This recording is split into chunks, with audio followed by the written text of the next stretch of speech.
All right. Greetings. This is Clyde Tabor with the Visual Story Network. We are hosting our second meet and greet in this augmented/virtual reality space. Our goal as a ministry is to be able to catalyze people and organizations, connect them and collaborate. In the end, we want to catalyze you to think and practice in new ways, connect you with resources and relationships that can help you do that, and ultimately foster collaboration. We've seen a couple hundred different collaborative efforts happen in different areas that we've been involved with. So, as I think most of us who are here on this call and anybody who happens to listen later, one of the huge, if not the big, upcoming revolution of change will be in this augmented/virtual reality space. I don't know, except for a few savants, I don't think anybody can really tell us where this will go, what this will look like, but it's probably something along the lines of Tom Cruise's Minority Report, with the augmented reality, but then the virtual reality is a whole nother different thing. So here's what I kind of understand, and I will allow anybody who wants to make a correction, because I am a novice, by all means do so, but here's kind of our working definition, and I think this just came off the internet, of what is virtual reality. Virtual reality is the computer-generated simulation of a 3D image or environment that can be interacted with in a seemingly real or physical way by somebody using special equipment, such as a helmet and screen gloves, et cetera, et cetera. Augmented reality, by way of contrast, is a technology that kind of uses or superimposes images over a user's view of the real world. So you kind of have this composite or augmented reality. Pokemon Go's, I guess, is sort of the biggest kind of iteration that kind of went wild last year. Now, I was told mixed reality is something that's a little different. That's where you can use 360-degree video in a live space. This is like the Magic Leap thing, similar to AR. Those are some terms. Here's an article that I'll put in the notes that was 4 predictions a year ago about mixed reality. Some clarifying remarks that we got from our gathering last time was, in virtual reality, you take someone to a place. In augmented reality, you bring a place to you. Game development is probably the most optimal use of virtual reality. 360-degree video is more passive. It's generally not three-dimensional. VR is always three-dimensional. Virtual reality is computer-generated that's immersive. Augmented is a digital overlay connecting you with the world around you. And then somebody said last year that if you did a 360-degree video, it actually stores those memories in a different part of your brain. I found that fascinating. Here's with some helpful thoughts that were mentioned last time. Where will people be viewing your content that will make it most impactful? So example, in the story of Jesus feeding the 5,000, can you direct them to a place that has 5,000 seats? You want to think about the context of what you're creating.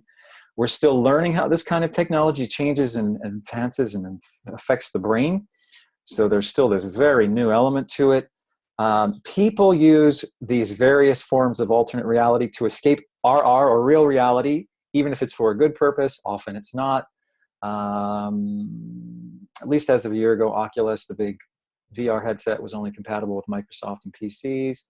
360-degree video is best viewed on mobile phone or tablet. So that's kind of some general broad remarks.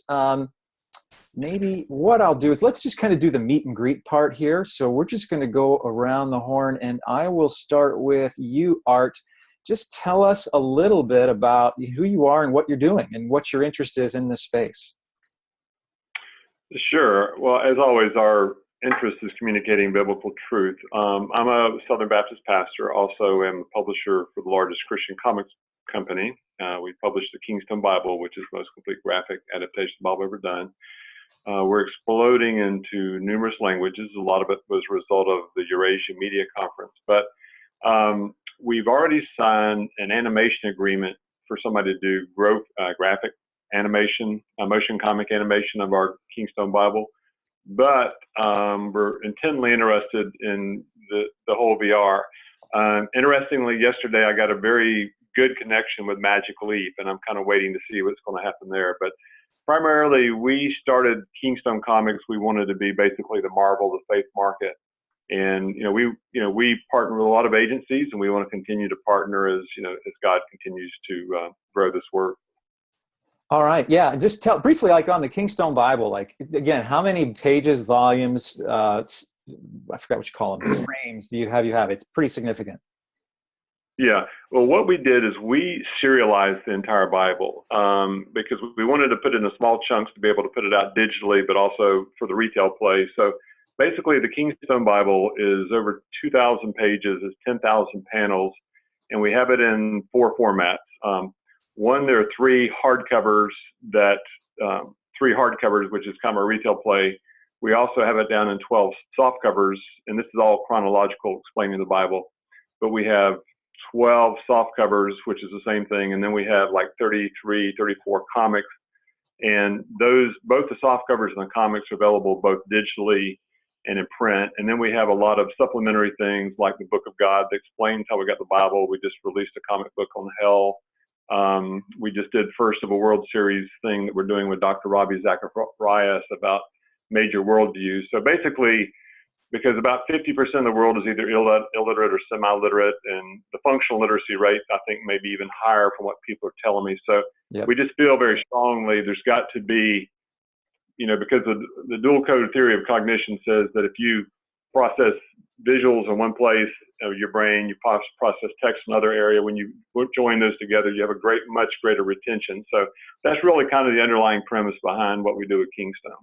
Nice. Appreciate that. Thank you very much. So we're going to have some Q&A here after we do the meet and greet. So Scott, are you still there? And tell us a little bit about who you are and what you do and your area of interest. Sure. So my name's Scott, and I work with Crew and the Jesus Film.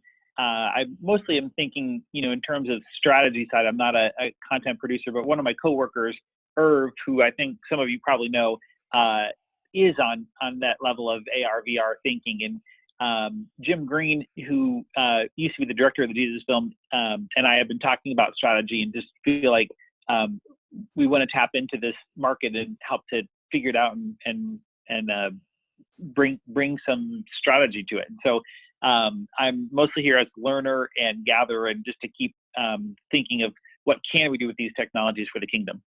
All right. And Scott changed my life by teaching me the power of rolling your clothes when you pack as opposed to folding your clothes. So I just learned that 2 weeks ago. There we go. My personal mentor, Sherpa Scott. All right. I'm going to go to you, Larry. Tell us about you. Yes. Hey, I'm Larry Stevens. I also work with Crew. And where do you fit now, Larry, kind of in the big org chart?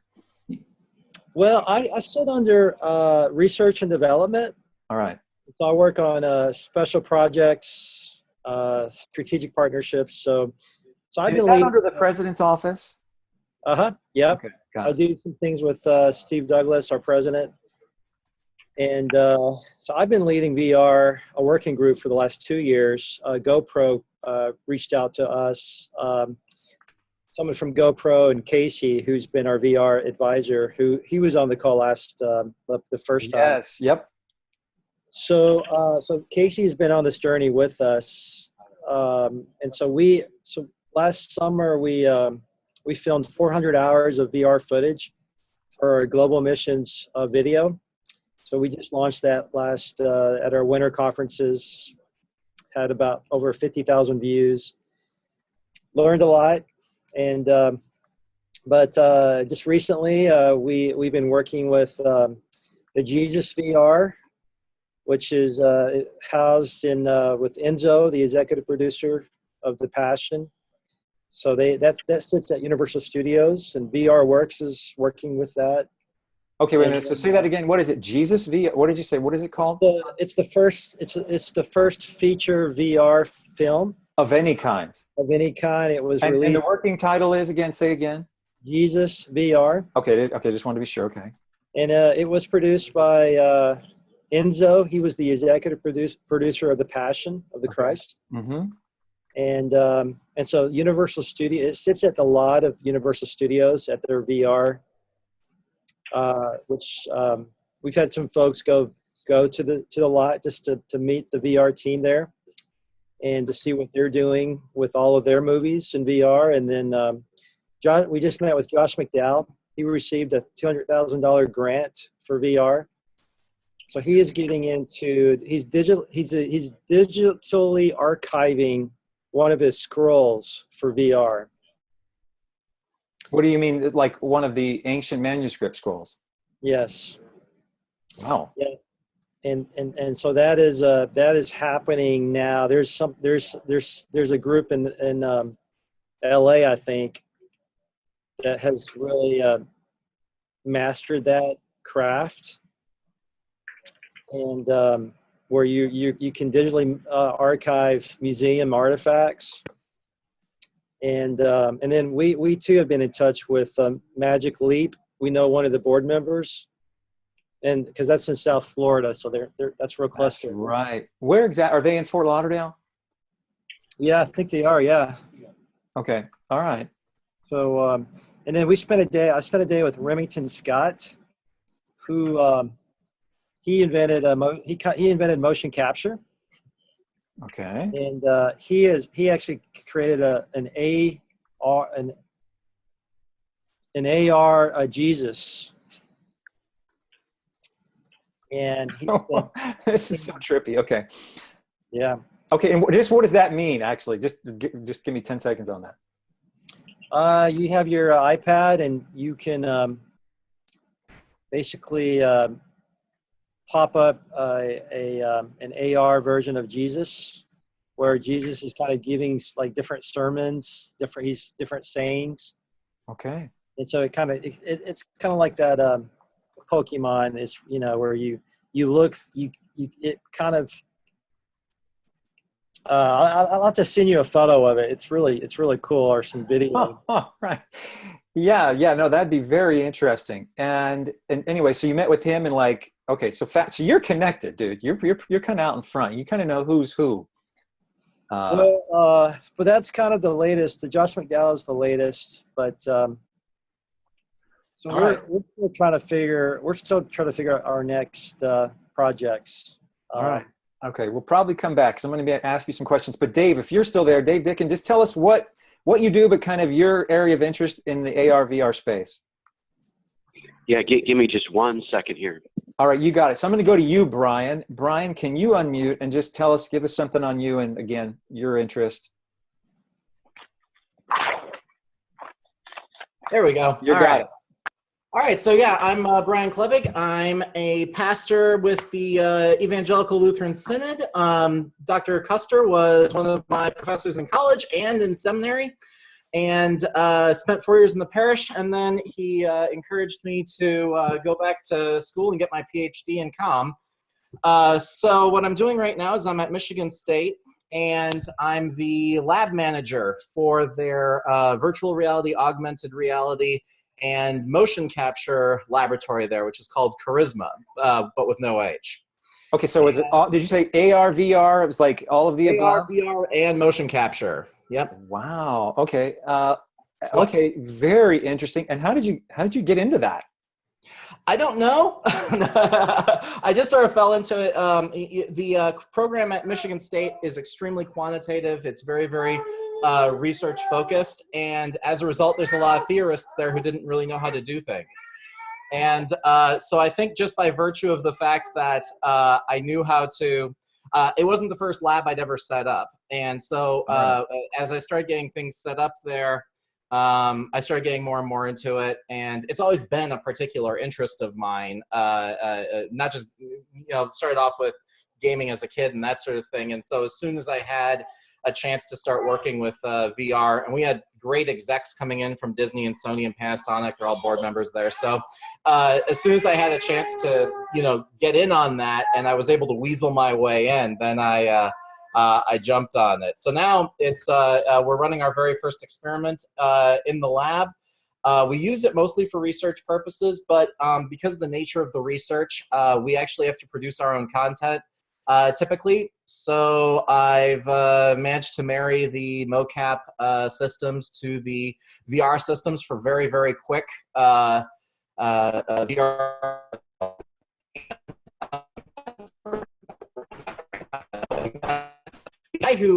There's really two labs in the world that were particularly terrific. One was at Stanford, and the other is in Cologne, Germany. And MSU hired the guy away from Cologne who designed it. And so he replicated it at MSU with some upgrades. And I'm kind of hoping to also replicate it elsewhere, hopefully at Bethany. Wow. Okay. So, and do they offer degrees in this stuff yet, or is this just again more research based?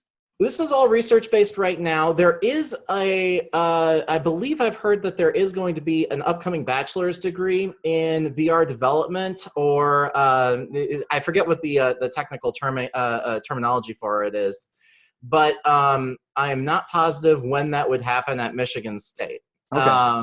Yeah, so right now it's primarily just used for research purposes and publication purposes, that sort of thing. Fascinating. Fascinating. Thank you very much. And Dave, are you ready? Can you just tell us something about you, what your interest is? Yeah, so I'm the local outreach director at my church, The Cause in Brea, California. I also work with refugees from the Middle East, and I bring people with me that speak Arabic. I only speak English. And we deal with people with a Muslim background, with a Christian background. And then most of the material that I use is produced through Mission One, Werner Miska, my friend Werner that you know. And we have some tracks on the Prodigal Son that I've got in English and in Arabic, and I use it as a discovery Bible study. Okay. So I have other folks from my church on my team, and I teach them how to go through, how to build relationships with refugees, and then how they can go through the material that Werner's produced or I've produced. Also, my friend Jariah runs the video at our church. I was actually hoping he could be on the call today, but he had another commitment. But he produces video and audio, and he's got a degree from a school out in the Midwest. So I'm going to be getting him more involved, and he's more youthful, and he understands iPads and all these fancy terms that you guys are using. I'm more feet on the streets and getting in front of the folks. I spend a lot of time with the unchurched and unbelievers and things of that nature. But I know that this is a valuable tool. So I'm getting a lot of the youth involved from my church and what you guys are doing. I have full access to a studio in my church to produce pretty much any video I'd like. I've also got a request out to some folks in the community. I want to produce some material for refugee children that are suffering from trauma from their experiences with the war-torn zone in the Middle East. I deal with widows and children who've lost their father from the civil war in Syria. So I want to produce maybe a children's book that can help them therapeutically, work through their trauma. And you know what I'm going to say really quickly on that note, and this is part of why I'm a connector, is Liam, who joined us, works with One Hope in southern Florida, and they do extraordinary stuff with trauma healing in the refugee camps all around Syria. So Liam, is there like a one place, like URL, one-stop shopping for what you guys have to offer, Not Alone and other resources? I wish that there were. Let me connect you. I can send specific information about it. We've got everything spread out all over the place. And I'll just mention, I was a little part of a project that Liam's group was a part of that produced what I consider probably one of the most extraordinary short films that helps refugee children. And then after focus group testing, found out that it really had a big impact on parents and especially moms, called Not Alone. Anyway, it's been used in all the refugee camps. We showed it in Holland. Anyway, so what's the best way for him to be in touch with you, Liam? Just email you? Yeah, let me drop my email in Skype and then, or in the chat. In the chat, yeah. So Dave, make sure you reach out to Liam there afterwards, because they're probably as far out there with trauma healing and psychosocial issues for refugees as far as anybody. Anyway, little off path there, but while I've got you, Liam, tell us about you and your interest in this whole AR/VR space. Yeah, so I work on the innovation team at One Hope, and specifically trying to figure out how to use technology well. One Hope's primary audience is children and youth, and trying to share God's word with them is our mission. And so we are very international. We work all over the world, but I try to help us leverage technology. So I've been working with a team trying to put together an AR app that would enable churches to basically distribute augmented reality campaigns to go along with lesson plans that would basically, rather than just listening to a sermon, you could explore stories about Christ. So for instance, if it was Easter, like we just had, rather than hearing Jesus was resurrected and appeared before a crowd of 5,000 people, is there somewhere that you could go to see 5,000 seats, to see what 5,000 looks like, to then hear that Jesus appeared before 5,000 people? And it's like, it just adds context and experiential learning to Bible stories. And so it's been under development for a couple of years. It's a startup, and so without naming names, tell us, like, it's not always a straight line. So like, especially at the front end of a new technology, any words of wisdom or lessons learned in starts and so forth? Yeah, it's hard. I mean, it's new technology, and the team has been struggling, but I would say words of advice: try to be as I don't know. I want to say, be patient. Try to have as much control as you can. One Hope doesn't have any developers on staff, and so we've been relying purely on this startup to produce this technology that we're hoping to leverage. And so they've been struggling with funding and things like that. So it's like, if you could build your own team and be more in control and leverage tools to manage it, that would be helpful. It would be even more helpful if it were a collaboration and it wasn't like, I don't know. So I don't have anybody else who's partnering with us on this. So it's just us trying to leverage them. But it's like, if we could somehow work with Brian's lab for doing AR stuff, or, just put, Magic Leap, I don't know what they're working on. Everybody keeps talking about them. And it's like, they've been working on AR content, but it's like, I don't know, just making sure that you have the right partners, lots of partners. And with any app or technology, it's like, you need to have a service mindset. Like, you're going to be running this and providing a service to the users. And so you need to have a team that's prepared to provide a service and prepared to listen to the audience and make changes and develop. And so I feel like a lot of times organizations like One Hope that are big and we've got lots of projects going, it's difficult to commit the staff resources to fully like committing to a specific project, because it's one of many and we're not sure if it's going to pan out. But you really have to commit when it comes to new technologies, and give it the time and effort and budget that it needs to be successful. All right. Well, I love you guys because you're so innovative in a lot of different spaces. So I bless you for doing that in this space. I'm going to go over to Trey. Trey, tell us about you. Yeah, I'm Trey Corsi with 3 Dream Studios. And so I'll spell your last name for me really quickly. Corsi, Coursey. Got it. Okay, keep going. I'm a director of operations here at 3 Dream Studios. We do 3D animation, mainly for churches, architects, developers, a lot of campaign type fundraising. We also do a lot of video production and drone filming. I'll let David in our office talk a little bit more, but I'm mainly in production, and we're exploring AR and VR, developing our own app, and putting our content in there as well. All right, well, let's go to you, Dave. Give me your first and last name and tell us more. David Kessee here. Last name is Keesee. Did I get it? Basically, we've been in 3D animation for well over 20 years, 25 years or so. The main course for our business has been developing 3D environments. Started out really with churches. We've worked with over 1,000 churches in that time frame, helping them raise funding for developing new facilities, anything from renovations to full campus relocations, and we help them visualize that with 3D animated walkthroughs, flybys. Nice.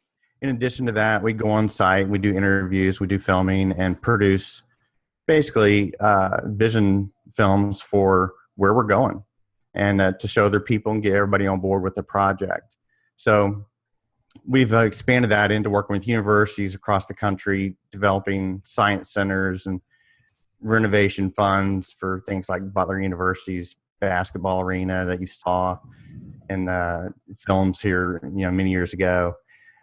So we've basically been developing 3D environments for a long time now.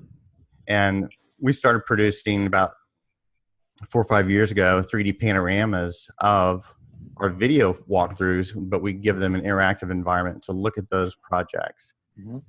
And so we didn't think a whole lot about it, but we'd throw in some sound effects depending on the environment that you're in, and to make it a little more immersive.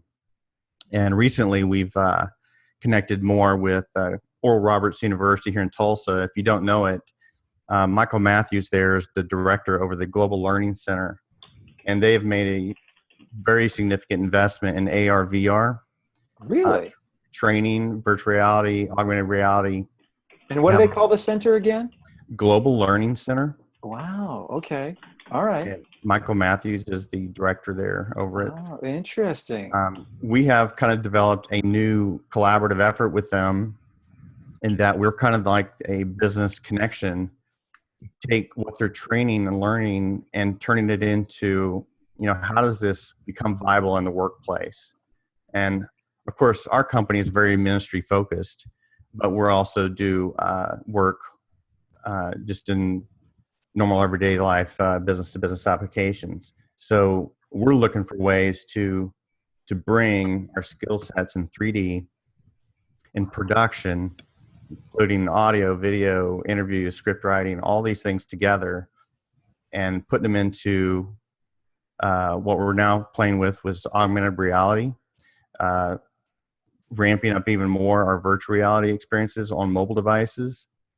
And we're basically pumping them out to our clients now. And they're having a lot of success with people really engaging with them. And can you paint a picture of give me a for example, like what does that look like? Well, Trey kind of alluded to it. He's in our production here. We're actually working on an app right now where our clients and our clients' clients will be able to download an app, and they will be able to view a video, which is more of we're going to tell them what we want them to know kind of experience. It's a linear presentation with 3D virtual tour, fly-throughs, all this, interviews, people talking, supporting whatever the product or venture is. Number two, you could do a viewing of renderings of this new proposed idea, concept, product, or project that's being promoted. Number three, you could do a 3D VR panorama experience. And again, typically we're producing these in the digital world, but they can also be real world too, where you're taking photography and stitching it and all that kind of thing. And then lastly, augmented reality. So we're actually trying to pull those things all together in one app that basically a person can select. Like, for instance, if we have a developer that we're working with and they have several projects they're working on, an executive in that company can walk around with his mobile device and go, let me show you one of our projects. And within that, he can select the project and then go down within the app and select how he wants to view that. If he wants to hand him a little set of glasses that clip onto his mobile phone and he gets to walk through, maybe even put a little headset on him, with those earbuds, give him some audio, let him go there, right there in front of him while they're having lunch. Just things like that. We're just looking to pull all these pieces together to give people, and what our biggest thing is about is helping you share your vision. Okay. And we want to figure out the best ways to do that and evolve. We got to continue to evolve or we may not be relevant. Yeah. No, fascinating. Does anybody else do that in the church space, or are you kind of the industry leader? This is kind of a new one for me. Well, I think people would think that we're pretty much industry leaders in doing the virtual tours in the production side of fundraising. All right. With the augmented reality and some of these other tools, it's definitely something that's new that's coming on. Right. In fact, we're working with the guys at ORU. We're trying to figure out and handpick somebody to be the first pastor to use augmented reality live in a sermon. It's probably already been done. It probably has. So, but nobody stood up and said it. So you're the first if you stay up and say it. And nobody, challenges it, right? Yeah, we're the first. Blah blah blah. As far as we know. So don't tell me if you know exactly. Don't mess up my picture of myself. Exactly. So as the way I see it, we learned to do our 3D animation and virtual tours working with churches first and foremost, and then we took it to the regular market. All right. We'd like to say that we're going to do the same thing with augmented reality, virtual reality. So you're expanding. All right. Yeah, let's let the church show the world what it's all about. Okay, so you don't have to answer this if you know, and if you don't know, you can't. But are the Green family, are they helping fund this whole thing at ORU? I just know they do a lot for ORU.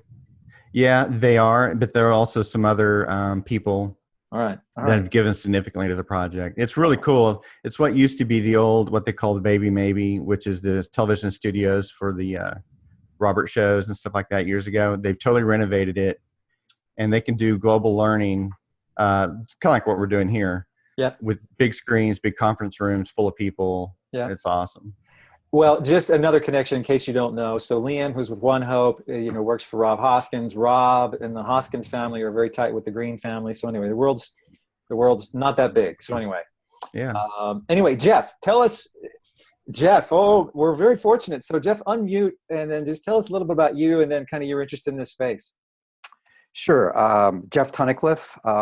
For 10 years, I was Secretary General of the World Evangelical Alliance. And 2.5 years ago, I left that role and committed myself to getting involved much more in media. I've been involved in lots of media projects, worked with Mark Burnett, Roma Downey, and Walden Media, but felt that was the calling to create great content and then have it delivered around the world. And so I now advise, chair, involved in several faith projects, but also businesses. So I chair Christian Media Corporation. Christian Post is our flagship.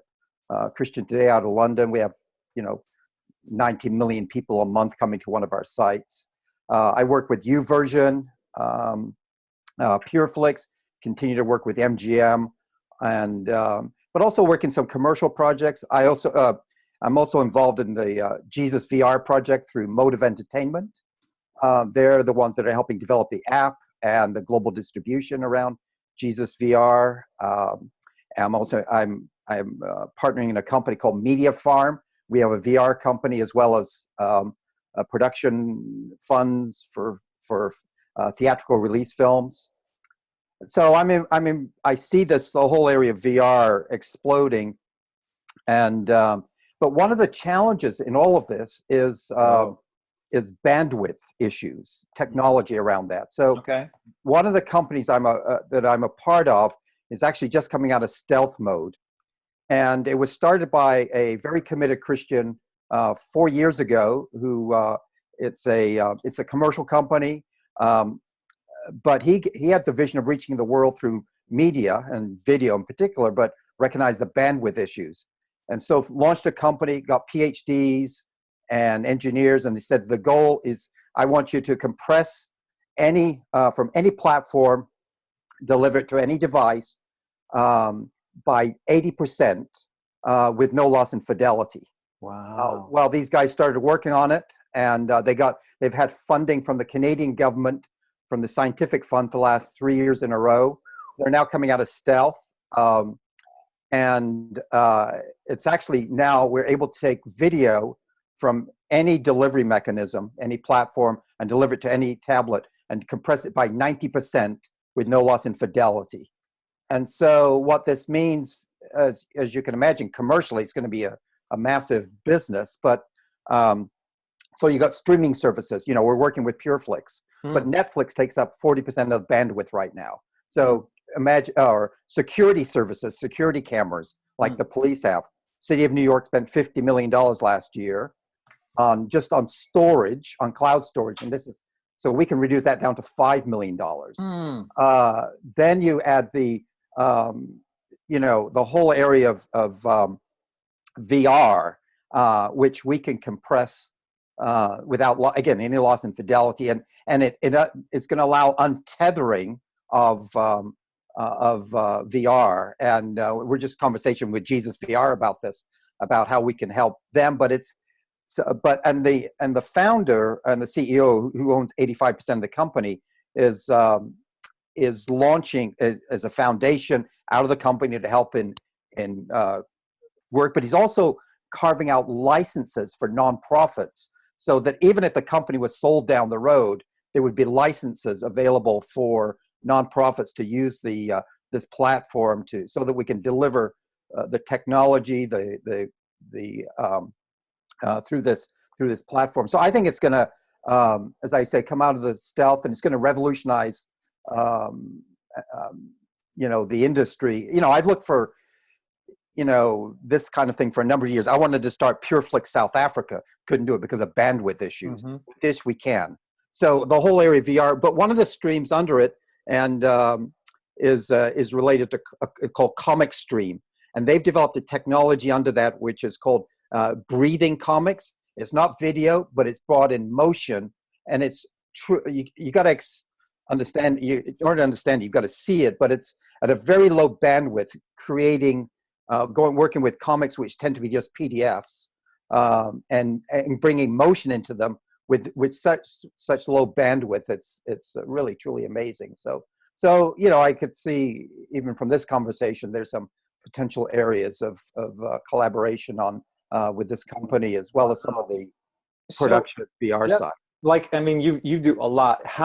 Where does somebody find out more about the bandwidth thing? Is there a URL that's it's TVEON .com. Yeah, but understand, you're not going to see very much there, because we have people under pretty strict NDAs at the moment, because of the the technology.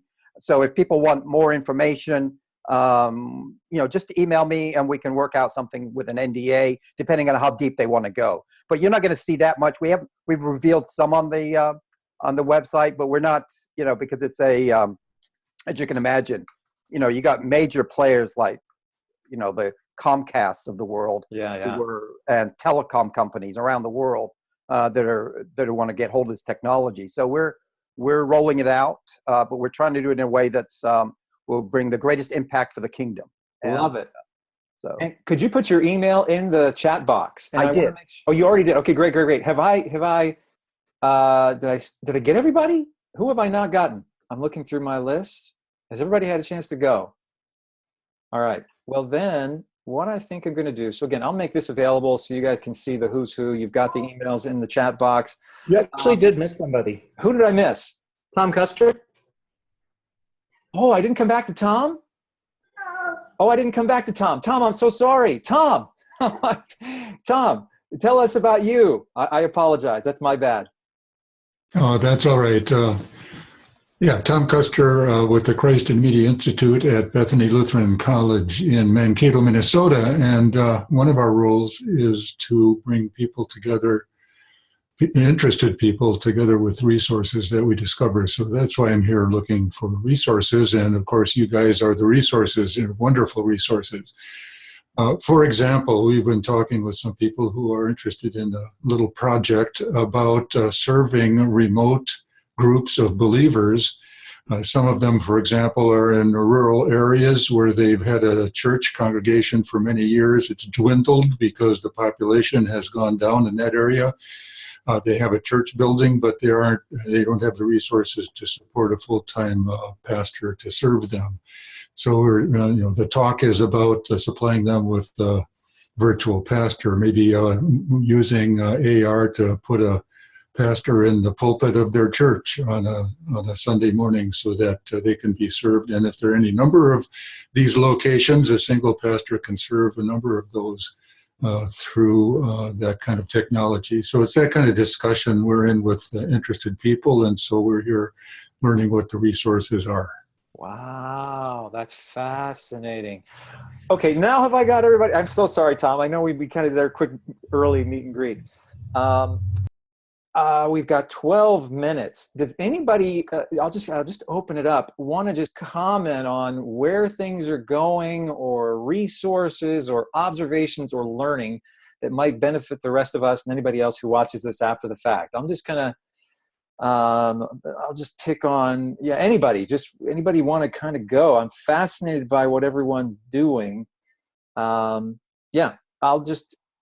should I pick on? Brian, I'll just go down the list. Art, any quick thoughts from you about things you've learned, or just anything, Art? Just an addendum to what Jeff said. After we created the graphic Bible, Voice of the Martyrs had already sponsored it to go in a bunch of languages, but Voice of the Martyrs committed $1 million to do the motion comic. It's going to cost us about $4 or $5 million, but they went ahead and committed $1 million. They've already put in $300,000. but we're partnering with an animation company to do the motion comic version just for the reason that Jeff said, because of the bandwidth issues. We're partnering with some ministries in the Middle East. They just distributed. What we're trying to do is to get the truth down in these bite-sized bits. Like we just did and all this is confidential, we just did a distribution with a ministry in the Middle East working with Iran that they distributed 125,000 micro SD cards with our translated Farsi Kingstone Bible portions on it. And they're putting it on a VPN going into Iran in June. So what we're looking at doing is like with the graphic Bible and the PDFs, that something can be delivered very easily, either print or digital. Then we're doing this motion comic, but what we really see, hopefully a big collaboration, whoever ends up being a part of it, but basically a full experiential Bible, virtual / experiential Bible to be a thing. And I think with what Jeff said about the bandwidth, which has always been the thing that all of us real rich content producers jump up against, if they've got that solved, I think that's going to have huge kingdom purposes. Amen. Okay, good word. Okay, Jeff, so you're the man. You got to save the day. All right, I'm going to keep going. Scott, any final? I'll give everybody kind of quick thoughts here. I'm going to go down one more round. Like anything you've heard, Scott, the resources. You go. No, but great, exciting. I love this conversation so far. All right. I'm going to go to you, Larry. Any thoughts, addendums, resources, ideas, go-tos, whatever that you just want to, or comments to anything anybody else has said? The bandwidth thing is a good question, thing that Jeff brought up. I went to the website, and it was so I didn't see what I thought I would see on the tvon.com. And I searched the comic stream, and I didn't. Whoa, is this it, Jeff? No, TVEON. EON. Okay. Okay, that'll help. No, I'm not trying to spam you with jewelry there. So, yeah. All right. Keep going then. Anyway, when we talked to Remington Scott, who he invented mocap, and doing augmented stuff, he mentioned the bandwidth as well. So it'd be interesting to see what develops. Okay, because I'm assuming, Larry, that like AR VR, it just sucks more bandwidth. Or I guess even 360 video, because by the way, so we do a lot. We're doing a lot in 360, and we were working with GoPro, and they developed a VR app, and within 6 months they disbanded it. So that just made us realize that that they felt like they can't compete with the other cloud services. Oh. So, and then, Vimeo just went VR recently, that you can do 360 videos in Vimeo.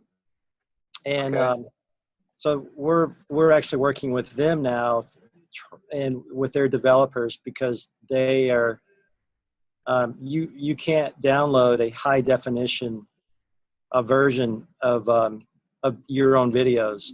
So we're working with their developers right now, but and you guys are using like the 360s again. It's mostly like in mobilization. Is that kind of the primary use that you're focusing on right now? Well, we have about 4 or 5 different ideas, and we would love to get into more storytelling and more narrative, but we're not really doing. We're kind of, we're kind of waiting and seeing what's going to really happen with Magic Leap, to be honest with you. We're very. What does that mean? I mean, and just comment really, because we're very short on time, but like 10 seconds on or 20 seconds on Magic Leap and why that matters. Who are they? I've read about them, but not everybody may have. Well, like Liam said, it's hard to know really what they're doing, and they haven't come up with anything yet. But we just feel like we can spend so much money.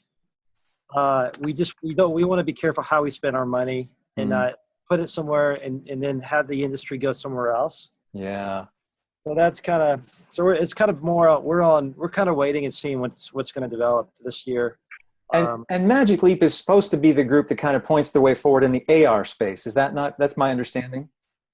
Yes. Okay. Cause they've got huge hundreds and hundreds of millions of dollars of funding and so on and so forth. And then what we're seeing is, from what we heard, is HTC Vive. They're really doing more depth of view. And we think that what's going to happen in the next couple of years is you're not going to be dedicated to a computer, but your phone will be able to do what the Vive is doing.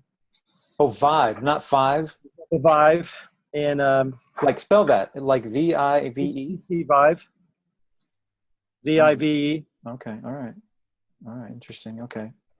And so what we're seeing is the Vive is really leading in the whole depth of that. You can really have a more than a 2 to 3 feet depth. You can really have this true experience of feeling like you're there. Okay. So we're thinking what's going to happen is the phones are going to be able to do that, have that same technology, and that you're going to be able to do the Oculus and the Vive without having connected to a computer. Wow. Okay, fascinating. Thank you. Okay, I'm going to try to give everybody a moment. Brian, any final thoughts, comments, resources, whatever's from you? Well, I'd hate to disagree with Larry, but I actually we do use we use a number of different devices in the lab. One of or a couple of them are HTC Vives. I think you'd have a very challenging time replicating what the Vive can do using a phone. Phones would have to go through a pretty fundamental restructuring of how they operate. And then I would add too that I know that Applied Materials, which develops some of the fundamental components for these systems, is anticipating a tripling of their business over the next 3 years, because they're expecting that their cell phone sales will remain the same, their cell technology stuff will be unchanged. Are you liking this too? But that the VR and AR components are going to get added in. I also think AR is going to become way more advanced right now. We've been using some Microsoft HoloLens prototypes in the lab. Those are way over and above, the Pokemon stuff where you're holding out a tablet and looking at the world through the tablet and it's like a camera there. I mean, these are you're just looking through what looks like work goggles, right? With a little headphone cable attached to them, and we can manifest digital objects in the room. Right. So right now, AR's potential is nowhere near being explored to the extent that it is going to be utilized in the next few years. I mean, you can go full Tony Stark Iron Man with AR already. And I mean, it is going to happen. It's too good to not happen. Okay. So, I would, and Applied Materials, the whole semiconductor industry is already, I know it's a very exciting time. The whole semiconductor industry is gearing itself already in this direction. So, I mean, these are things that I think are pretty inevitable to have happen. Wow. Super helpful. I'm going to keep going. Dave, a quick final thought or comment from you? Dave Dickin. Yeah, thanks for including me in this call. I learned a lot, and I'll be reaching out to some of you folks. All righty. Okay, that's great. And how about you, Liam? Any final thoughts, comments? I'd say just try to immerse yourself in it as much as you can. Like, look for interactive VR experiences. Like New York Times VR is doing great journalism through VR. Try to get your hands on a PSVR and like play some interactive games. Just do what you can to experience AR and VR as much as possible, because otherwise you won't find intersections between the work that you're doing and the potential for the industry and the direction that it's heading. So just keep your pulse on what's going on. And what was the product you just mentioned? PSVR, PlayStation Virtual Reality. Oh, PSVR. Okay. Yeah. All right. No, good word. Trey, quick thoughts, final comments from you? No real comments. Just appreciate all the connections, and we'll probably be reaching out to some of you guys. Yeah, please, by all means. Okay, so Dave, how about you? Final thoughts, comments? Hey, I just feel like a small boat in a big ocean hanging with you guys. You guys are incredible, and I just want to encourage everybody to follow your heart, especially as we're all pursuing the Lord. And I believe that He will birth things in us with creativity and imagination that will reach the world. And I think that's what we're all looking to do. And I think all the collaborative efforts that I see are a lot of really smart people that God's given gifts to, and let's take it and run with it. Amen. And I'll just say that just totally echoes my heart. So maybe that'll be my thought. But Jeff, how about you? Final thought? Question? Yeah, just underscore, we can spend a lot of money in this area. We need to collaborate on the content development, but we can produce all the greatest content in the world but it could be for a very limited audience, unless we solve the bandwidth issue, and that's why I think both have to be done simultaneously. And I think we're on the leading edge of this. So I love that. I love that, Pastor or Professor Tom. Tom, are you there? Any final thoughts, comments? There you are, Tom. Yeah. Thank you all. The technology is terrific. The work you're doing is moving the kingdom forward. The power is in the word. Yes, yes, yes. And Amen. So here's what I'll say. My final comments will be thanks to each of you. I will kind of put this in a post, send you out the links. We'll make it available to our larger community. You guys have one another's emails. If people, I'll put your URLs on your little profile, not your email, so they can reach out to you through your websites. One of the things I want to do, as we did this in the mobile ministry space 7 or 8 years ago with the mobile ministry forum, is kind of start to create a learning community. And it just really, we started like this, just having these conversations. So probably want to do this again, maybe down the road we do some kind of gathering around one of these events. But we love to be a hub. But we also understand the power of connection is letting things be very flat and very decentralized. So we want you to connect and run and go. It would be encouraging if you actually do end up partnering or doing stuff to kind of push back, let me know, and we'll push it out, because we always want to promote best practices and products. As Jeff was just saying, that whole collaborative thing is huge. We share the mind of Christ, the heart of Christ. We just want to find ways to figure out those kingdom applications, whatever they may be. So I will close this with a word of prayer. Lord, we worship you. Yes, right after this Easter celebration season, I pray each of us through your power would live in that resurrection joy, delight, and goodness. And so guide us, help us to get better at working with one another. And I do pray for all these efforts that have been mentioned and those that we don't even know about, that they would be really fueled by you, your ingenuity, your power, and your resources. In Jesus' name, amen. All right. Hey, thanks, you guys. Great to be with you. We will do our best to stay in touch. Awesome. God bless. Thanks. Bye-bye. Bye. Thank you very much for setting this up.